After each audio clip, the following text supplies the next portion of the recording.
residents. Steve had covered, just I was born in La Crosse, and I'm so excited to come back and work on a project like this, but I think sometimes you take for granted what you have.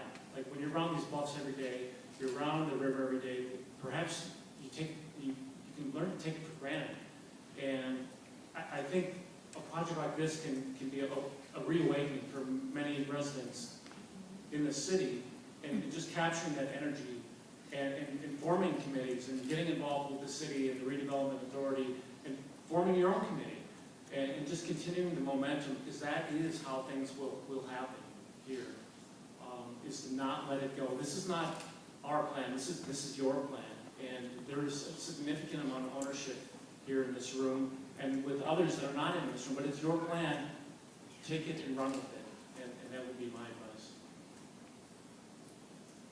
Well, I think that what I probably would have to say, a lot of has already been said, but this morning I met with Dave Clements of the Visitors and Convention Bureau, and he told me that for the past several years there's been 20,000 people that have come here to La Crosse to attend the Field and Track convention that comes here, or the groups that come here every year for that event.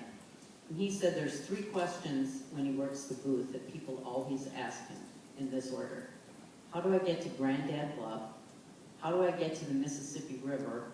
And where do I go to eat? And I think that in looking at this plan and the public amenities and the public connection that we're trying to create here, I think that 20,000 people that come here could come to this site as part of that.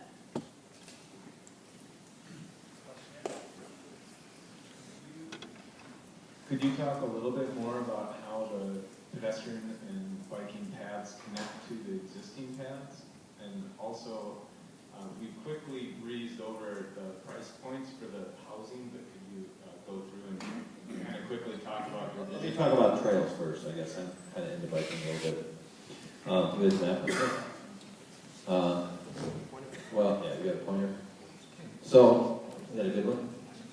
All right. Airplanes are under. Okay.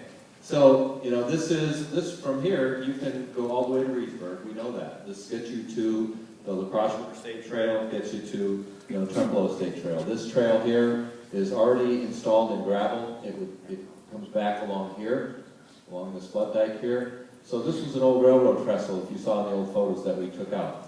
Our plan, our hope is through additional funding to get this up. I don't know how we're ever going to get above the CP rail line to get to Copeland Park. A lot of comprehensive plans, park plans, show every single park in town interconnected. I think at some level there's an on-street network. And La Crosse, folks had some great foresight to build the city on a grid system. Every street in town is a bikeway. And so we have these connections here. You come down here, you're on the Riverwalk. You can get as far as King Street. You have to come out and go down Front Street, but we have a brand new trail at Isle of Plume around the Green Island Ice Arena. We're working on a grant right now to connect that VIP trail at Gunderson goes up into the campus. We're working on completing that up to the gun brewery lofts and then going south along Maple Street. And again, the trail's going to stop, but at least now you've got, it really opens up the whole south side of the city to coming into downtown, coming through Gunderson's campus. So where Boyer's used furniture is, that's really what we're looking at as a connection there. The street department, and it's right off the graph here. This is Festival Foods. Right behind there is this old railroad abandonment that gets you to up to Monitor Street. So we have the right of way, it's being paved today. And then north of that is Menards. So Menards gave us a 15-foot easement. We have other properties to acquire, but that would get us up to Goose Green Park, up towards the Kane Street Gardens. So that is, we've been working that a long time. So that's another connection. And then of course the trail along here, as I said before, gets you there. But at a certain point in time, we just finished in 2011 a bicycle and pedestrian plan. The city is a silver-ranked community for the League of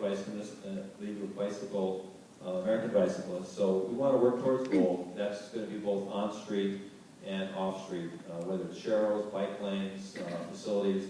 There's not too many more places that we can add trails. the last one's a big one. We wrote the grant in 1999. We hired the first, I think it was awarded in 2001. We hired a company to help us design it in 2002. So we're about 12 years after hiring this company. Maybe one of you guys should have picked up the project for us, I guess. So we're going to let that contract hopefully in August. So that's a trail from Logan High School north to Salem Road that connects over the main Burlington Northern Yard out to Oak Street. So really, people can commute on Alaska or vice versa. There's another way to get to the state trail system. After that, we're kind of out of old railroad beds. So there's really not a lot more, trails that we can create. But a lot of it has to do with pedestrian connectivity as well. So is that yeah? So we've been working on it for a long time. Price point. We're going to be free. All the housing's free. Yeah. Well, the housing price points that we use right now, they're going to be refined, but right now I'm looking at about an average, and so meaning that there'd be some housing that'd be a little bit less expensive and some that would be more expensive. So the smaller the building density, generally the higher the price point for the unit growth. But I will just say, kind of for the townhomes, I use kind of an average of about 220,000 as an average for that. Condos, I'm thinking anywhere from about 250 to about 300, somewhere in there. Apartments, somewhere starting at about 850, going up to probably about $1,200 a month. So those are my initial price points. But we're going to be refining different product types. And again, as I said, that's an average across the entire spectrum. So there'll be price points that are a little lower than that, and some that a little higher than that, and kind of everything in between. Because there's so many units to deal with. I'd also want to point out, Blue Trails was a piece of the trail network as well that is happening as well as this plan with the transient dock, as well as at least improved, at least one, if not two, additional kayak touch points along the lacrosse. So we're looking to actively, if not connect it, at least start to enhance that as well too. The site is actually on both the lacrosse blue trail and the black blue trail. I have a couple questions. You talked tonight on the roadways going through, and I see some whited out areas directly north of Causeway Boulevard. Directly south, I know that there's some private land there, so have you been talking with those landowners, and how on board are they? And my second question, talking about the Mississippi Flyway and with the birds and the War Eagle interpretation, has there been any discussion around a nature center or an interpretation center? Okay, let me quickly do the property owner.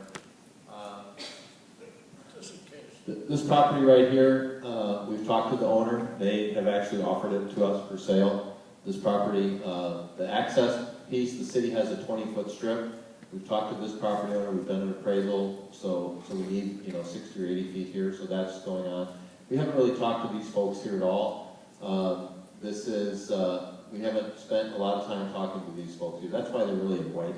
So we really try to include properties that we have talked to folks, or whether it's actively for sale. So along here, there's buildings here that have for sale signs, or we've previously talked to them. We also know that there are people working in the buildings, and we have to be sensitive to that. So we really are only showing properties that we have talked to people so far.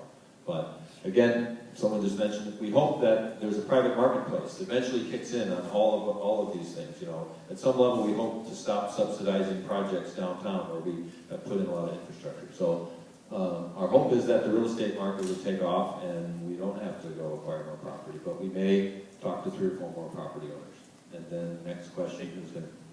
Yes, on the nature center. That's been, and whether that's about ecology, whether it's something tied into the River Road. It varies. Part of trying to find the right fit of someone who can take it on, run it successfully. There's a lot of interest during the process, but it's finding the right fit. And again, I think the things that have come up with is definitely the ecotourism that Steve and Ed have talked about, as well as the water aspect. So I think getting the transient pier, basically the north. I can't do your district.